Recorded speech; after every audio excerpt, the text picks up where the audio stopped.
it's calm inside here. Really? Yeah. We set up all the maps downstairs, and we prepare in case media comes. But they said, over the past few years, none of the media is coming here. They're going to the different sites that they release the information, whether it be the regional service centers or, I know up at DFW at Birdville ISD. Mm-hmm. And so today we didn't have, we had a radio station here that did an interview, and that was just about it. So it's been calm. I mean, we are starting to get a little bit more of the trickle in on the phone calls and asking how the appeals process works. But it just hadn't been like a high volume of calls like maybe you would think would happen. That was going to be my question is have you heard a lot from coaches and athletic directors with regards to an explanation, or has it had more been kind of procedural stuff like the appeals process? More procedural. I mean, some of the friends that I have out there in the athletics world out there, a couple of them have gigged me a little bit on some text, and and I'll just say this. I mean, I knew that was going to happen because I was doing it, to the UIL folks before I joined on to the UIL staff, and there's just no easy solutions, and you're going to walk away from this with people, they're upset and they don't like their placement. We're talking with Dr. Susan Elza, the athletic director of the UIL here on DCTF Live. Get involved with the conversation at #DCTF Live. This is your first UIL realignment. This is your first time going around. Was there anything about the process that surprised you? Just how complex it is and how tough it is. And I'll throw out a couple of thoughts for you.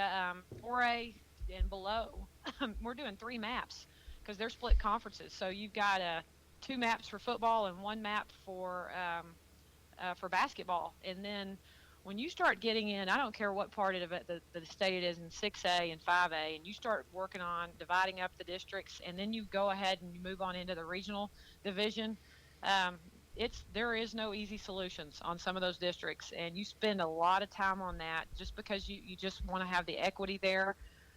Everybody wants this level playing field, and that just virtually cannot exist in our current setup.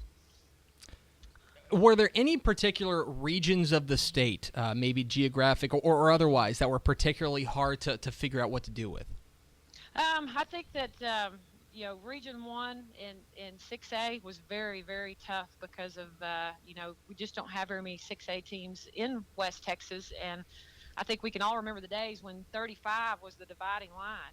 East of 35 was going to be Region 2, and west of 35 was going to be Region 1. And even when you get down as far south as the Austin area, you're still dealing with that same conundrum, whether it be Region 3 and Region 4, who's going to go into those regions. So those were areas that you end up trying to spend a lot of time on, and that doesn't even go into the travel of some of the smaller classifications. So you spend a lot of time, and there's a lot of challenges across the board, 1A through 6A. Did you find yourself at any point second guessing yourself about one or two things, or was this kind of a team effort where you go in, you make a decision, and you just put it away? There's about 4 of us that are spending time in that room, between Dr. Braddock, Dr. Harrison, and Dr. Cousins and myself, and I know that they walk away from it. They've been doing it a lot longer than I have, but I know I took for almost 2 straight weeks. You go in and you see the maps, and you go home, and I've got I had notebooks and notebooks of just continually changing those districts, because you want to look at every angle, and you don't want to you don't want to get caught in this is the way we've always done it. And then you want to also make sure you're looking at the mileage and the travel of those districts. And it's tough. I mean, it was. So I don't know if you second guess yourself, because once you make a decision here, you've got to support it and move forward. But you're definitely going to take the input from the people involved. There's no, unless they're ready to appeal, there's no changing it. But I definitely want to hear from people, even if it's harsh words. For people who may not be familiar with the appeals process, we're not talking specifically about getting changed to a different district, but generally asking to be moved up a classification, correct? No, the appeals is actually to change districts. It's a 2-step appeal. The first opportunity you have to do that is you send a vote out to the, let's say, you're in District 1 and you want in District 2. So you're going to have to, the first thing you're going to do is you have to send out a vote to all the schools within that district, and they have to it has to be a unanimous vote of all the schools in District 1 saying, hey, we'll let you go to Region 2. To District 2. And then the second thing that you have to do is get all the votes of District 2 to agree to allow you in that district. If that's the case, then you move over automatically, and that's a new district. If that doesn't work out for school districts, then they have the chance to appeal, and they turn in it's basically a form that we have, and they complete it, and they tell us what district they're in, they tell us what district they want to be in, and the reasons surrounding that, and then they come in front of an appeals committee on February 18th, and they basically listen to their reasons and make decisions on those. We're talking with Dr. Susan Elza, the UIL Athletic Director here on DCTF Live. Get involved with the conversation at hashtag DCTF Live. I want to ask you, not to get too far into the granular part of this, but I want to ask you about one particular school that caught my eye. You guys lump in Beaumont Westbrook into District 12, Region 2 in Class 6A. Beaumont, obviously not a ton of schools in the Beaumont area their size. When you get down into that Golden Triangle, Piney Woods type area, is it just a situation where you just don't have a ton of schools to put together? Yeah, I mean, that was I've interviewed with quite a few different media outlets today, representing the North, South, East, and West, and those it's the same answers almost in every. You run out of in every region there's a point where you have to make a decision, and there's not always a ton of solutions, or there are a ton of solutions and you have to land on one.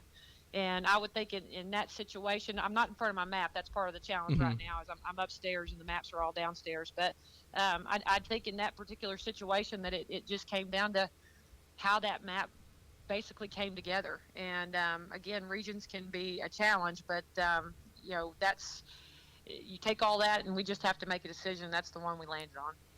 I guess I'll ask on behalf of every high school football fan out there, why do you have it out for their favorite team? Well, what did they do? What did they do, Dr. Elza? Who's their favorite team? I understand the point of the question now. Because I understand that, and I imagine that that's going to be a common refrain from fans out there is that they're saying, oh well, they looked at my school and they set our school up, but it's more or less a blind draw, correct? You go in and you hear this, and now I'm in here. I can account to this. You go in and you have all those maps, and you pin every one of those maps with all the school districts in the state. Think about it. There's 3 in each classification, 4A and below. So 4A has 3, 3A has 3, and then there's 1 for 5A and 1 for 6A. So then you go in and you're just basically using the eye test here, and you're taking rubber bands and you're grouping districts. You know how many districts you have per classification, and then because you're really not at that point, think how small a name, a school district's name or the city that they're in, how small it is on a map. And so you're just basically putting these districts together, not knowing what schools are in them. And then you go back and you start trying to pull the regions, and then you take it and you look at the school names, and the school names really have no bearing on it, because then you take your computerized system, you add the mileage to it instead of just the eye test. And again, some districts are going to get mileage added to them, some are going to get reduced, but again, you try to group those districts and just make the best decisions possible as you can. There's a lot of options on some of those districts, and that's where people have a hard time wanting to know, why did we choose this one? I'll give you a funny one for today. One school district, and I will not name that school district, called and said, do you guys even look at a map when you do these things? So I assure you, we are cross-eyed here from looking at maps, and but that just tells you how personal it gets to these school districts. And I know that because I'm not far removed from it, and I will never forget that. But I will also say now that I've been on this side of it, there's not going to be a one size fits all for everybody. The last question I'll ask you before we let you go. I'm sure you've got more people that want to yell at you, but I want to ask you that when you talk about a really dense area, let's take DFW or Houston, where there's a lot of schools the same size. Is it the same kind of process? Is it the same kind of just geography? What goes on to kind of breaking down those dense areas? Greg, I'll tell you what the hardest part about those metroplex areas are, whether it's Houston or, even the Austin, San Antonio area poses some problems. I mean, look at where we put Lake Travis in the Westlake district going into Region 4. And then you got a monster district in Region 3 with, Katy, North Shore, and now George Ranch going up. Going back to your original question, I think that tell me what your original question was, because I just got off chasing. I was asking you how you break down those kind of more dense areas. Got it. I'm back. Let me tell you something. I've talked on the phone a lot today, so everybody said at least I maybe caused the laugh there. Here's the deal. Those dense areas become tough. Let me tell you why. Because this is what I've been terming them here. This is Susan Elza jargon, not UIL. But you have the multis and the singlets is what I've been calling them. So you've got to keep those multi-school districts together. So whether they have 5, 6, 7, 8, 4, 3, whatever it is, 2, you've got to keep them together, and that just starts throwing all your numbers off. I mean, I've noticed, looking online today, there's a lot of criticism for the 9-team district and the 7-team, and I'm gonna tell you what throws your formulas off on that, trying to stick with an 8-team and making a nice even round district, is those multi-school districts in those metroplex, and trying to group those schools together and decide if you're going to pull one more in there and make it a nice even 8, or you're going to pull 2 more in there. I mean, however it is, that was very, very challenging. And again, we fell on solutions, but they're not going to meet the favor of everyone.